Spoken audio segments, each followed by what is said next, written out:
অর্থাৎ আমাদের ভারতবর্ষ যে বিকশিত জায়গায় পৌঁছাচ্ছে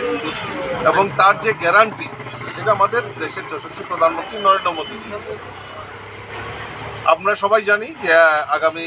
1-2 দিনের মধ্যেই হয়তো আমাদের লোকসভা ইলেকশন ডিক্লেয়ার ঘোষণা হবে। এই লোকসভা নির্বাচনকে সামনে রেখে আমরা ভারতীয় জনতা পার্টি কেন্দ্রীয় নেতৃত্ব চিন্তা ভাবনা করেছে যে এই যে মোদিজির যে বিকশিত ভারতে মানুষ কি চায় তার গ্যারান্টি মোদিজি দেওয়ার জন্য প্রস্তুত হয়েছে, এবং তার জন্য মানুষ যে চায় তার জন্য এই সুজাও পেটি আমাদের এই কর্মসূচি একটা নেওয়া হয়েছে ভারতীয় জনতা পার্টির তরফ থেকে। এবং আপনারা জানেন আজকে থেকে প্রায় 4 দিন আগে আমরা আমাদের টাউন হল থেকে আমরা 4টি LED ভ্যান সারা রাজ্যে আমরা এই সুজাও পেটি কালেকশন করার জন্য, মানুষের মতামত কালেকশন করার জন্য আমরা সেখান থেকে সেদিন যাত্রা শুরু করেছি। তো তারই অঙ্গ হিসাবে আমরা বিভিন্ন সমূহকে নিয়ে আমরা বৈঠক করছি, যেরকম ট্রেড সেল,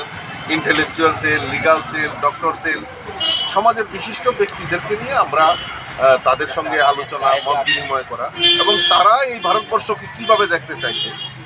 তার যে প্রস্তাবনা সেটা এই সুজাও পেটির মাধ্যমে, এই সাজেশন বক্সের মাধ্যমে নেওয়ার জন্য, এবং আগামী কি ভীষণ ডকুমেন্ট তৈরি হবে কেন্দ্রীয় নেতৃত্বের মোদিজির, তো সেখানে আমাদের এই সুচিন্তিত মতামত যাতে প্রকাশ হয় তার জন্য আমাদের এই প্রচার অভিযান শুরু হয়েছে।